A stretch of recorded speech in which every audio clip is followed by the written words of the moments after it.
Hey everybody, SkormsGhost here. Today we'll be playing Pillars of Eternity.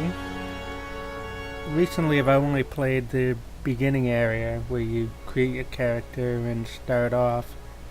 Everything after that will be brand new, so hope you enjoy the game.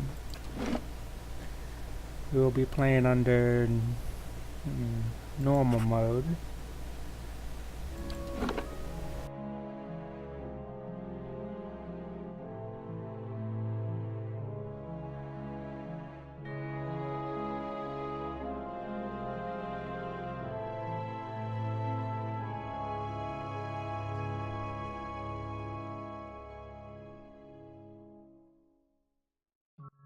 5 wagons grope blindly for the path on a starless night, their master glancing ever upward to the skies for assurance that he is on the right course. A dim lantern his only protection against the encroaching darkness. But the skies bring no comfort, shining no light, betraying no hint of what they know. The caravan carries travelers bound for the frontier hamlet of Gilded Vale, you among them, where a local lord has offered land and wealth to settlers from abroad looking for a fresh start. You have taken suddenly ill, sweating and shivering, and one of the other travelers signals for the caravan master to stop on your behalf. He pulls up just in time to avoid plowing into the trunk of a fallen tree that bars the way ahead. You will go no further tonight.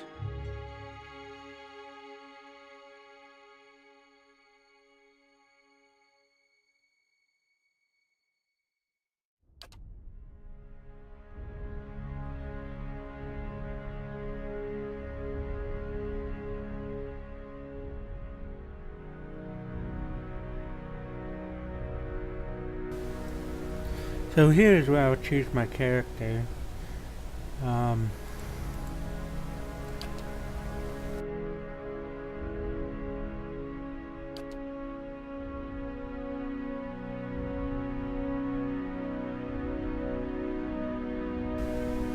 Orlands are the smallest of the Kith races, though many cultures don't consider them to be civilized at all.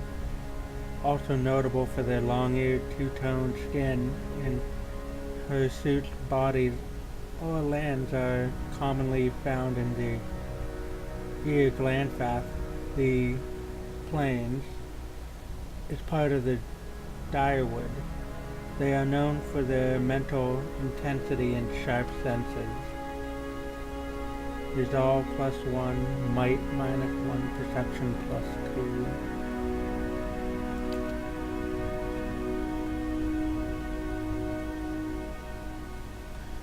I tend to mostly be an elf, so I'm going to try and stay away from them. Whenever I play games, I tend to be the elf. So I'm going to try this guy here.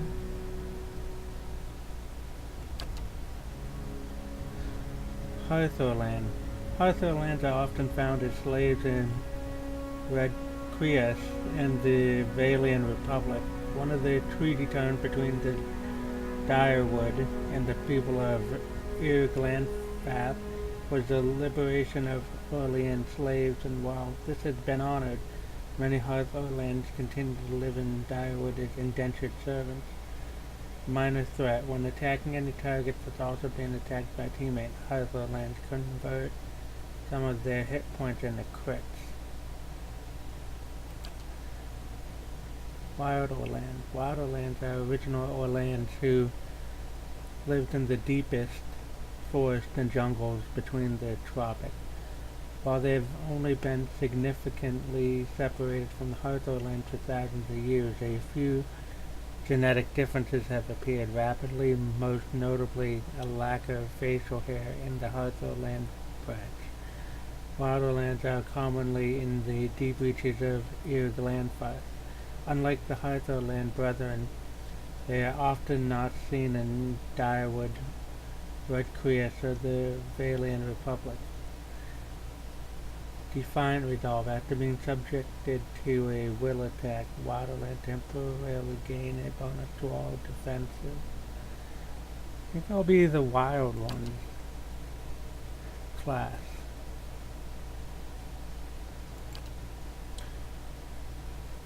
Rangers are warriors of the woodland and masters of the hunt. Always partnered with well-bonded animal companions, they can be found in wild spaces all over the world. As their lifestyles often tend towards independence and isolation, it is rare for rangers to become an integral part of large fighting force, though they are often employed as scouts and guides. Starting ability, animal companion. All rangers share a strong bond with an animal companion. The companion fights at the ranger's command and is extremely valuable for its ability to run interference. Animal companions don't do much damage, but they have a high damage reduction. The link between the ranger and the companion is powerful. If one goes down in battle, the other suffers as well.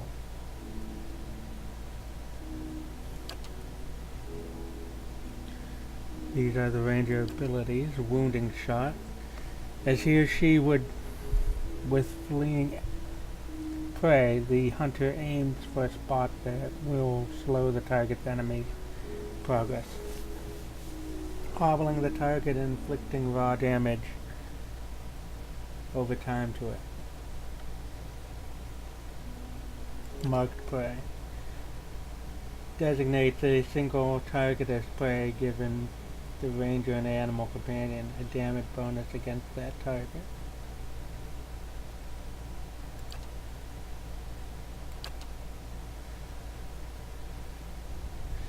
Animal companion. All rangers form a strong spiritual connection with a single creature, their animal companion. This connection allows rangers and their companions to coordinate attacks and efficiently take down prey. In most situations, the companion runs interference while the ranger attacks at range. Despite these advantages, there are risks to the relationship. Rangers share a literal life bond with the animal companion. While one is wounded, they can sense it and feel intense emotional pain. If a ranger or animal companion are knocked unconscious, the partner suffers from bonded grief, affecting accuracy and the other stats until the downed ally is revived. If a ranger is ever killed, the animal companion immediately dies from grief. So which one would I like? Wolf animal companions do high damage and can more easily avoid disengagement attacks.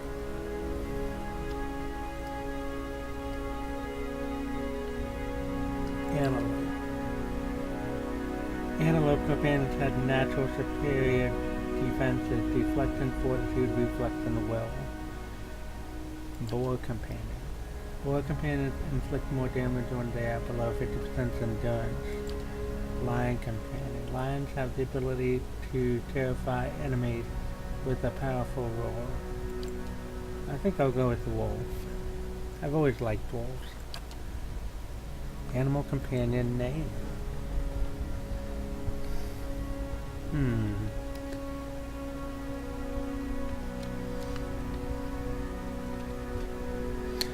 I will name him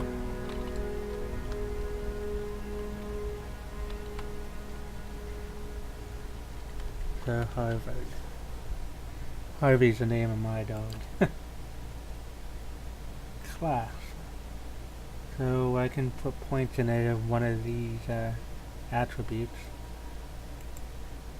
Might represents a character's physical and spiritual strength, brute force, as well as the ability to channel powerful magic. During interactions, it can be used in intimidating displays and acts of brute force. In combat, it contributes both damage and healing, as well as a fortitude defense. Perception, I'm going to change up. Perception represents a character's sense as well as their instinctive ability to pick up on details. Interactions have been used to catch someone in a lie, make an observant comment about their appearance, or to notice something happening in the background. In combat, it contributes to accuracy and the reflex defense and grants a bonus to interrupt. I'll turn that up a little bit. Intellect represents a character's logic and reasoning capabilities. In interactions, it can be useful for deductions, sudden realizations, and problem solving. In combat, it contributes to will defense and influences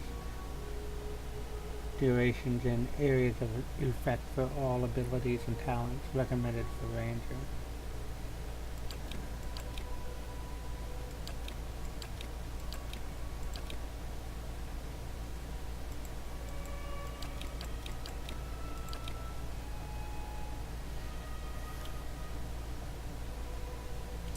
Constitution is a combination of the character's overall health and stamina. Although it's not used much in interaction, it is sometimes checked to withstand pain or endure a physical taxing ordeal. Combat affects maximum health endurance and contribute to fortitude defense. Turn that up.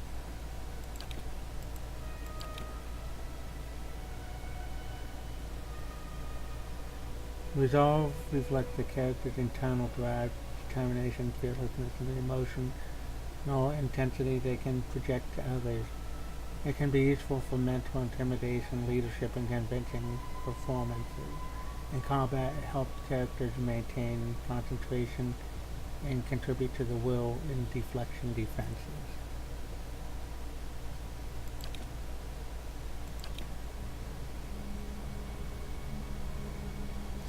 Dexterity is an abstraction of a character's hand-eye coordination, balance, and overall grace of interactions. It can be used for sleight of hand and fast reactions in combat, affect the character's action speed and all attack spells and abilities, and contribute to the reflex defense recommended for Ranger.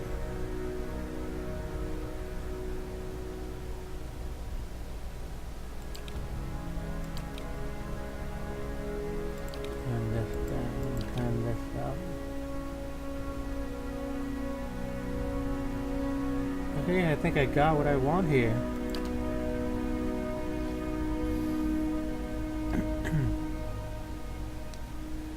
So I guess this is where I come from. Adir. The Adir Empire is currently the largest and most powerful force in this part of the world. It is centered around the equator and has tropical climate.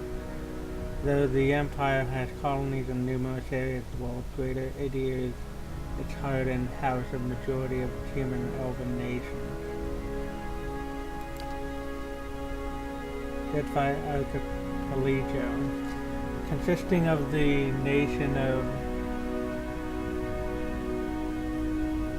Nasik, dozens of Amuna settlements, and hundreds of lawless, pirate-infested islands. The stretch of the southern sea, Deadfire is home to boreal dwarves, Amuna, and mixed variety of other races. The Deadfire Archipelago is the last stop for anyone headed east. A multitude of monstrous sea creatures infest the ocean. I'll just quickly read through these. I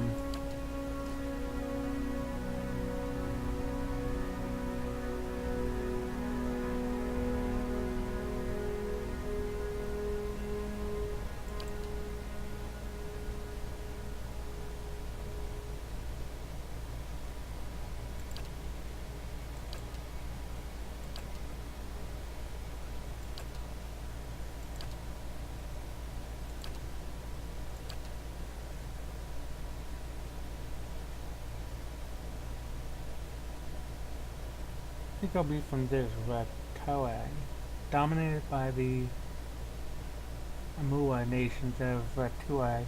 The Gulf itself is host to a number of nations, most of them Amuna, Orlean, and Dwarven. Though these countries are relatively young, they are some of the most advanced colonial settlements in the East. The Gulf is a land of riches and resources for those who can take them, though the entire coast is often pummeled by violent storms. Yeah, that sounds good. Background. I don't want to be an aristocrat.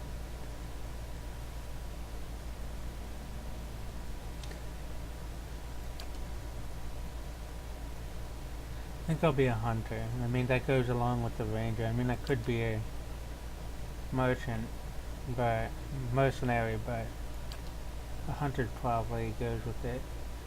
You live for the thrill of the chase. whether for glory or for sustenance, you have made your living taking the lives of wild creatures. Appearance.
That looks good.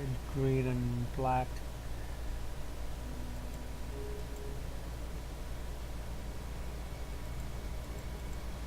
I really changed my head.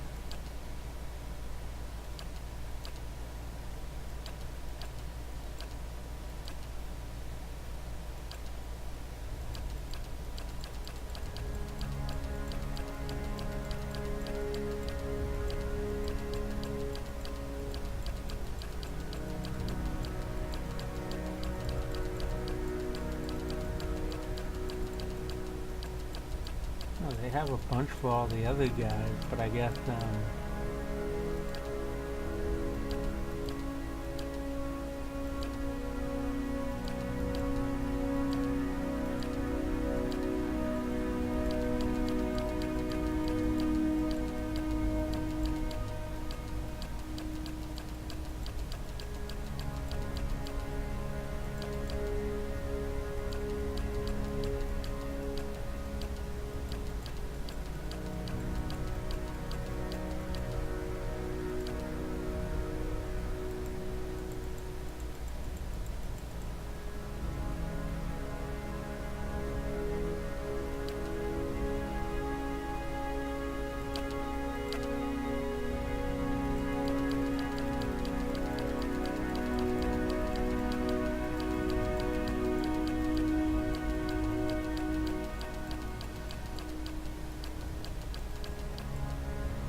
guess I'll just go with this one.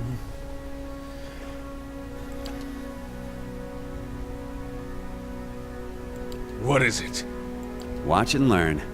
Stand together! Keeping quiet. I'll lead the way. Show him how it's done! Oh? Watch and learn. Let's go! Time to see and not be seen. Yeah? I've got this. Attack! Quickly and quietly. I think this one's pretty good. Enter name.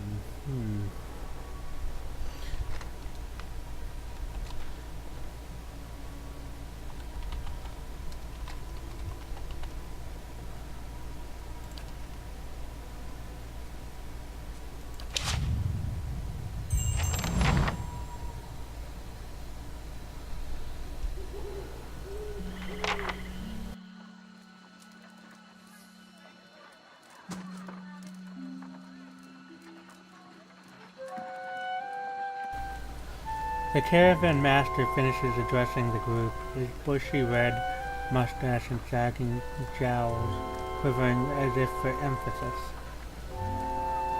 Everybody stays close to the wagons, got it? Stay out of the woods, and beasts take you if you are planning a stroll through those ruins up there.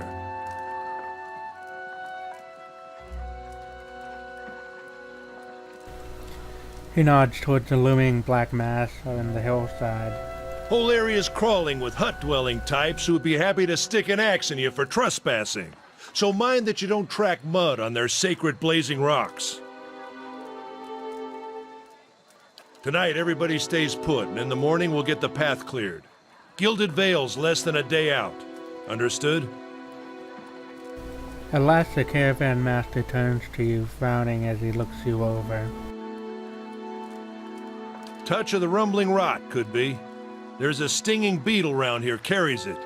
You'll be fine once it passes your innards, unless you don't drink water, course, which case you'll be dead in a day. There's a berry grows in these parts, small and pink, called a springberry, about the size of a fingernail. Give you cramps if you eat it, but the frontiersmen make a tea from it. Calms the insides. Should get you through the night. You might check around, see if you can find some. Meanwhile, I'll see if we can scare you up some water. I know you want to hunt before it gets much darker, but see about refilling our water first. Got a sick one here.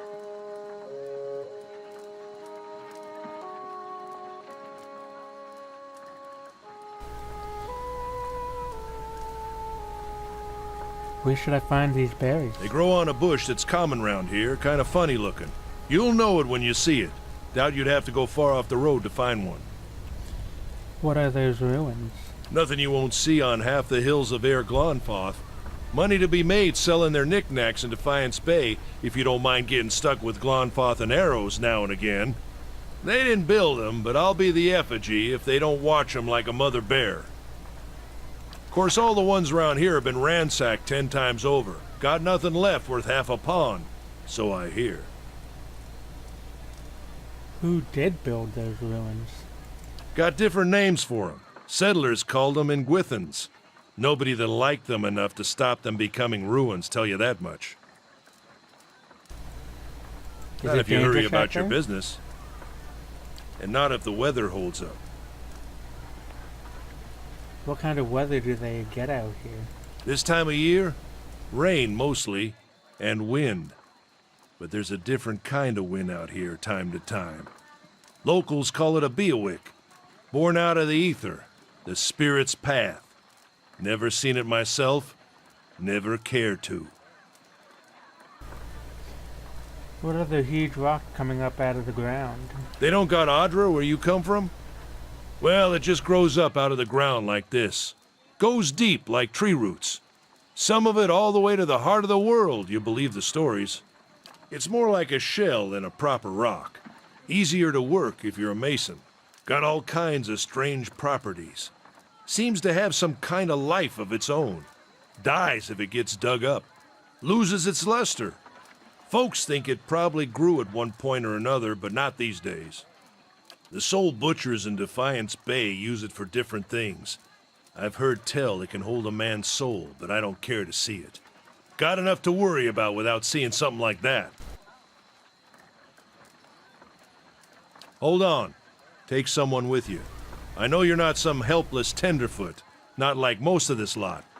But you drop dead, I don't want to be looking for the body. Got a schedule to keep. He scans over the travelers, resting his eyes at length on a sturdy, armor-clad woman who spent the journey night sleeping on uneven ground without blanket or pillow. Kalisha. Kalisha! The woman looks up on her own time. He needs to find some springberries. Watch that he doesn't drop dead. No promises. What kind of guide says something like that? Kind you can afford. Don't listen to her. You're in good hands. And I pay too well, if anything. Off with you. Hayden should have supplies. See that you're equipped before you head out. We're in harsh country. Get your berries and hurry back. And if you get so much as a tickle of wind, you drop everything and you run. Something in the air tonight. If it's a beawick, we'll shelter in the ruins. Hut dwellers be damned. You heard the man. Let's get going before you keel over. Alright, let's Got go it. find those berries.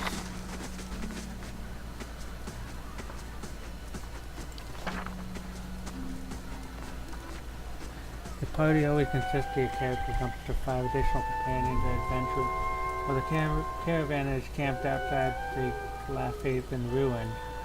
Odema has assigned Kalisha to help you. Kalisha's a fighter, classes excels at close quarters defense. Use her abilities to complement your own. To select a party member, click on their selection circle. Their portrait or press the number button that corresponds to their position in the party. Starting with the one at the left to select multiple party members, click and hold anywhere on the screen and drag the marquee over the circle of the party members you'd like to include. To move selected characters, click anywhere on the screen while your cursor is in the circle for wedges. All selected characters will pass to the corresponding position. See a red circle with the slash through it, you cannot walk through that part of the map. What you need? Yeah?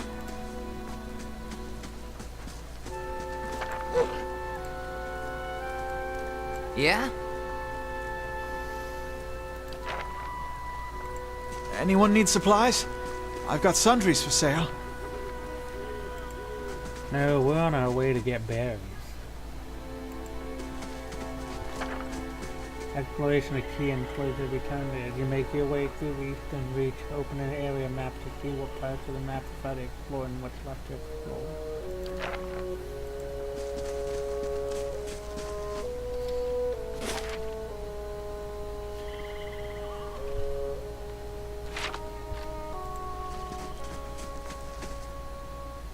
I'll have your water soon enough. Stream's not going anywhere. Alright, thank you.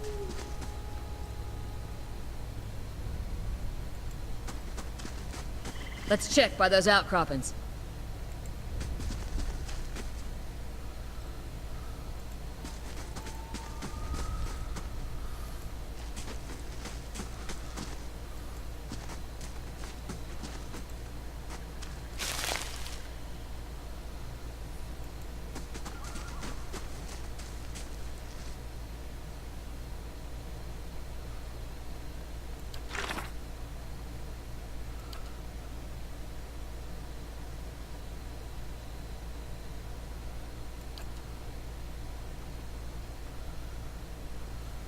Snowberries, okay.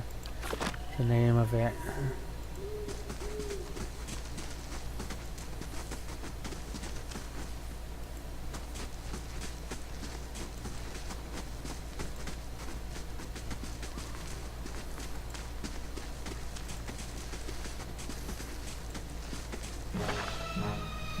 Most of Eternity combat uses a pausable real-time system because you will often manage more than one character at a time. It's a good idea to pause the game, issue orders, and resume real-time to see the orders play out. The option menu also contains many choices for automatic pausing.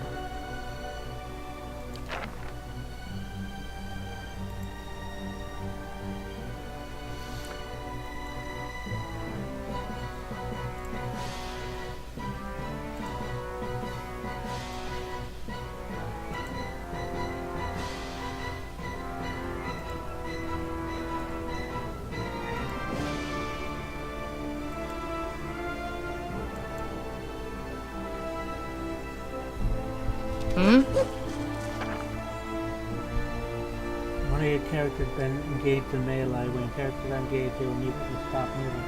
To move again, they will provoke a disengagement attack from the enemies engaging them. Characters will also automatically engage enemies when they initiate attack against them with melee.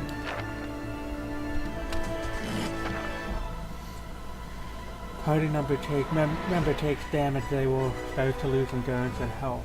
Their portrait will begin to fill with red overlay and health bar to the left. Their portrait will slowly start to decrease.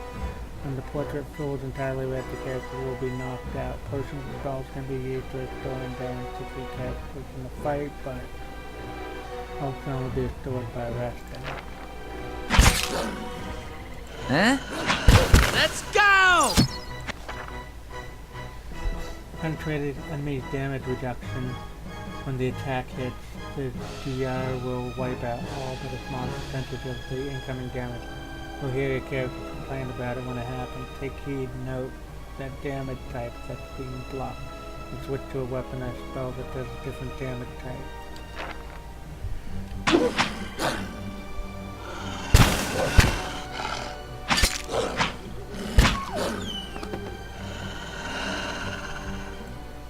Huh?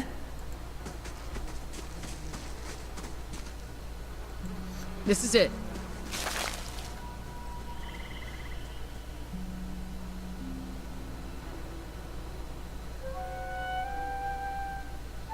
As you receive quests, your journal will update with relevant information. If you ever get stuck, open it up to review your notes. I hear you're a pretty good hunter. Don't tell Sparkle, or he'll run his mouth clear to the gilded veil, trying to convince you how much better he is. I spent a lot of time living on my own in the wilderness. Yeah, how's that happen to come here? How's that you happen to come here? Civilization came and spoiled the land. A great fire destroyed everything. I wore out my welcome and they ran me off my land. That is their business. That damnable run of luck. Maybe the new setting will turn things around for you. Kaliska breathes her surroundings. Been a long time since I've been out this way, but I always did like it. Lord Rhetoric's offer makes a girl think. I'll give him that. You here to settle like the rest of the lot? It's a hard offer to pass up. No, I'm just passing through. I haven't given it much of a thought. I guess I'll settle if I like it. I'll just say it's a hard offer to pass up. Some more agreeable. You won't find many offers like it in these parts, believe me. Got some big plan in store? Gonna settle here and start a new life. I'm gonna lay low here for a while. Try not to draw too much attention to myself. Getting filthy rich, I have no idea what I'm gonna do next.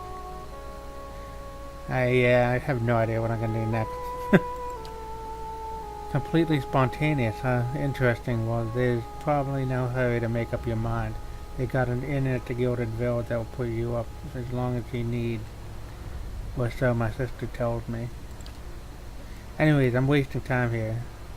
The demo will give me an earful. Let's be on our way.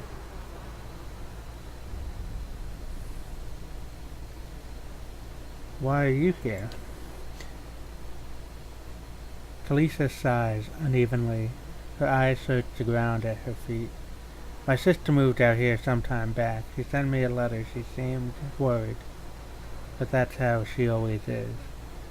This time, though, she asked me to come out. And that's got me a little worried. I haven't seen her in ages. Been doing guide work and... yeah. But I'd do anything for her. She's much a better woman than me, so I'm here and we'll see. Odama I've worked with before. He usually doesn't drive a route this way, but he's doing it for me. Tell me about yourself. I've got simple needs. I like open skies and far horizons. I find work that lets me live that way. My family wanders too. They started in Drywood, but my parents ended up in the living lands. I've got a brother in Ratuai and another in Ader. My sister's in the Gilded Veil. She's the only real homebody. What can you tell me about Direwood? I'm not much for history, but from what I know, it used to be part of the Ader Empire. It broke off after a war some years back. The local here are feisty, and that's how they like it. I've been out of touch. I've been hearing weird kinds of things about it lately. People are having trouble giving birth, I guess. A lot of them have been going on for years now, but somehow it's getting worse. With an uneasy tremor in her voice, she adds, I'll have to ask my sister a bit more about it. Alright, let's get back to camp. You know, I wouldn't hold my breath that Barfell getting you water anytime soon. He does what he feels like when he feels like it. We should check up on him first, slap him around a little, dream just a little way. Come on, let's get you water. Yeah? Alright. Yeah?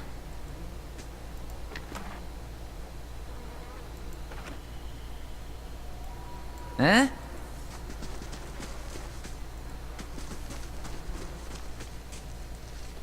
Alright, let's find that Sparfell guy. Actually, he's not there anymore. So let's find the stream.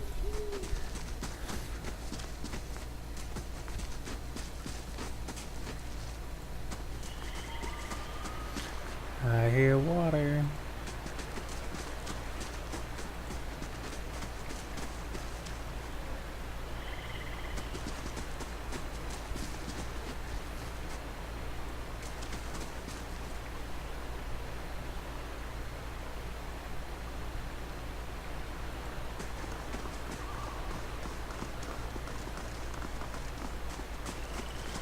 What a surprise. Sparfel went hunting. At least he left the water skins. Come on. Eh? Hmm?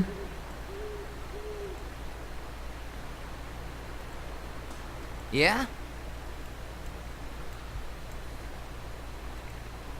No problem.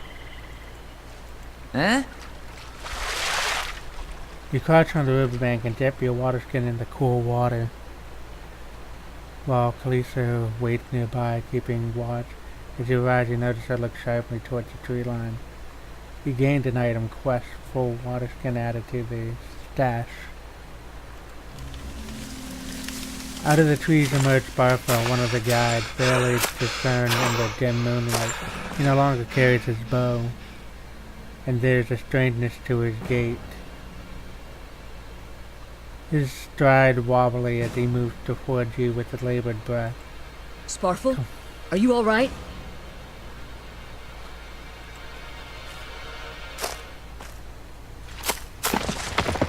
Buffalo toe catches on a rock and he collapses forward in a heap. The feathered shaft of an arrow planted between his shoulders like an enemy flag.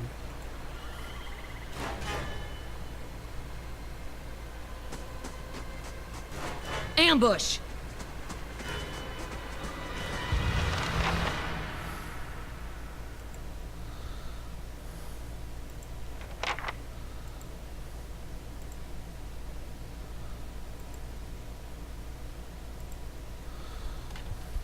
Hmm?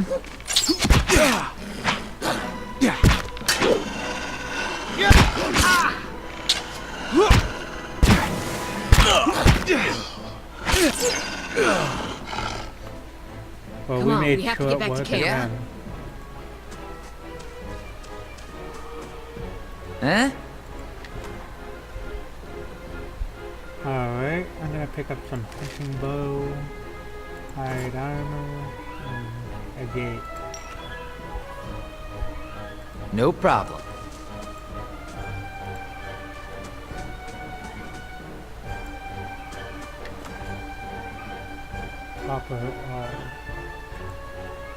Copper all clan fathoms use relatively large crude copper coins called old knot that are worth more than a Daiwoodian cane due to their high copper content. Cool.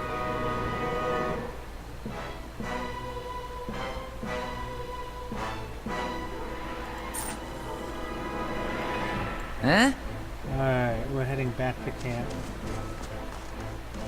No time to stay there.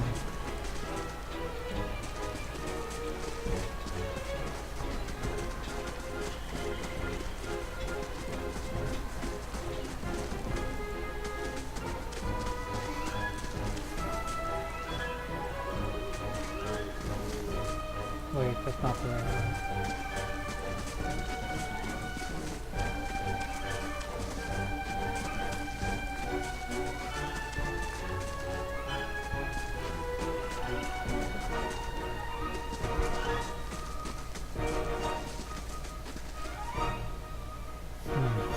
More guys.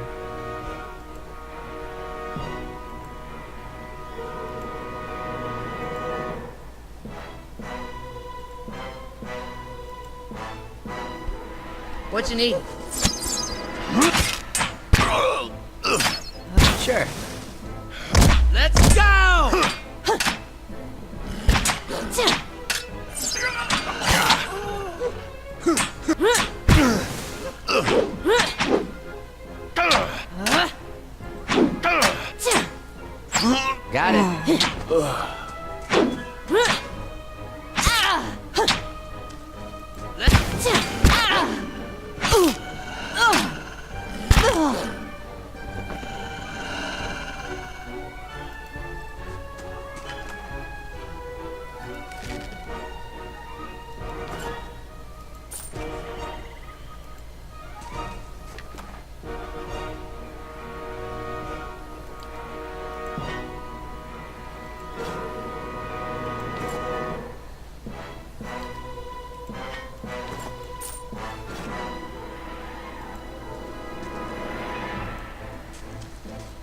Oh no, everyone... Tell me everyone died. All around you lie in the massacred remains of the other travelers, peppered with arrows and knives, blade bug-eyed and filthy. Kalisa puts the back of her left hand to her mouth as if to ward away some poisonous vapor. A handful of dark figures stand above the fallen, treading on limbs and back of heads, jerking from their axes from bodies as if from half-split logs. One of them, towering, severe with thick beard, tasseled with knots, holds a wet blade at the neck of the man he recognizes, Hodin, the last of your caravan left standing. Lay down your arms, trespasser. Do not forfeit this man's life for a fight. You will lose. Why have you done this? You trespassed in places of which no mortal man is worthy. You are trespassers and plunderers all, and we will see this outrage avenged. So I say again, lay down your arms. Don't trust them, they mean to kill us all.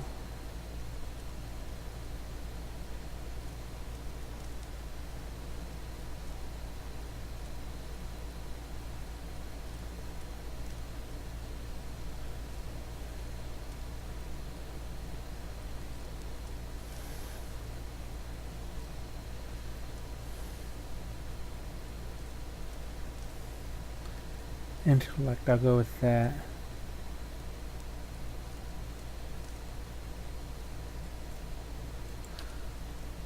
The man frowns and motions as if to swing his axe. Head-on winces, but the blow never comes. Instead, the man cocks his head intrigued. Of course, but he would not. It is by the command of all the gods that we accept this charge. How do you know? Because it's consistent with the beliefs or become it when you were told, or because it's what you were told. I see, in what Galawan edicts that weakness and age must be heard by youth and strength. You think Galawan would want some moldy, crumbling stone to survive long after their man glares? It has always been known to my people. I see in what Galawan edicts that weakness and age must be purged by youth and strength. Think Galawan would want some moldy, crumbling stone to survive long after their builders have turned to dust? The man's nostril flares fumes. He would not. He told us otherwise. I'm sure he did. Just not you personally. But why should that stop you from killing innocents? Distracted, the man's grip falters on his axe handle and he nearly fumbled it, affording Hearden the moment he need to dodge out of his swing, which comes too late. Howling with rage, the man charges you instead.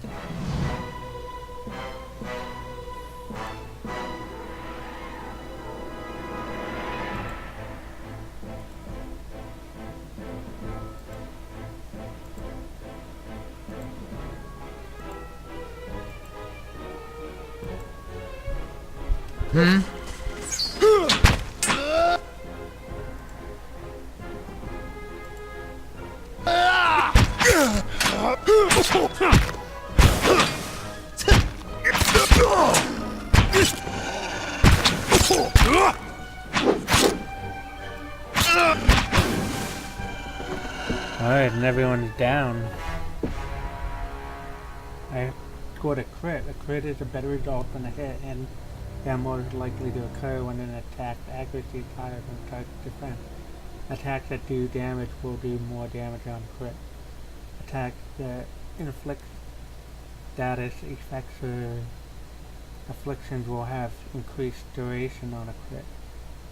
Grazes are worse than hits and suffer decreased damage in effect. Your enemy lies Glenfathen leader. Your enemy lies supine on the ground, unable to rise.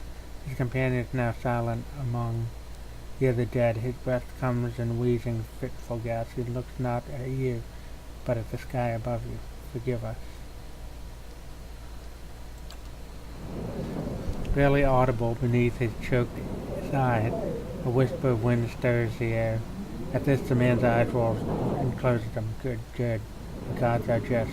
A queer smile crosses his face. I am ready. The wind begins to swirl, whipping around the camp. Electric and volatile, upending pots and rattling tents like an angry spirit. You can feel it begin to steep beneath your skin, and where it pierces you, it feels as though it is rendering you part from within. Caravan master Dema, seated against the wagon wheel, amidst the howling maelstrom slashed across his chest and bow, Dema's body stirs. With great effort, he raises his sagging head. His eyes barely open. He looks directly at you. Get inside! Run!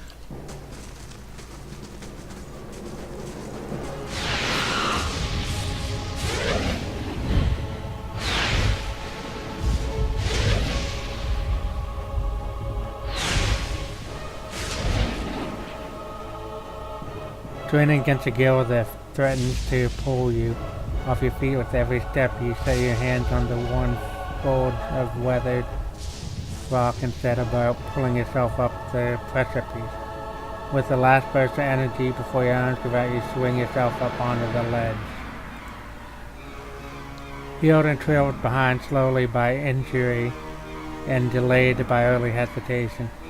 As he nears the face of the rock, one of the fallen attackers who has been feigning death lunges for Hjord and topples him on the rocky ground. Restrained, Hjord lashes out against his fatigued assailant, but struggles to break his hold. They are close to you. From your position, you would have a good chance of hitting your mark. I'm gonna fire at the attacker because, I mean, we saved him, so... Your aim is true and the hit jars Hyoden loose.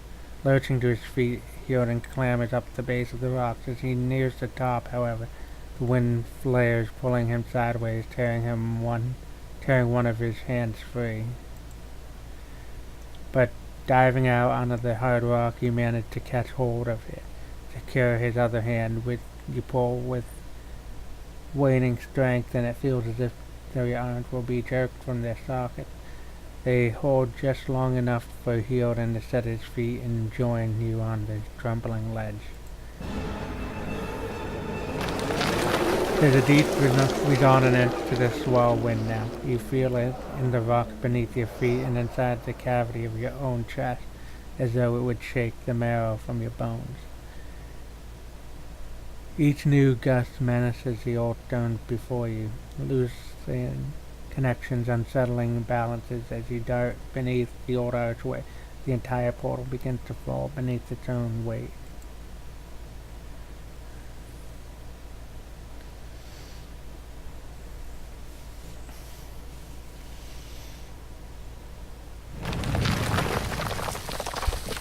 Was that?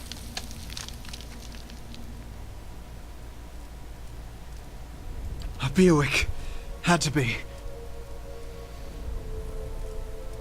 Then we're lucky to be alive. And we're the only ones. We can't stay here. There could be another collapse. We're not getting out that way anyway. Let's get further inside.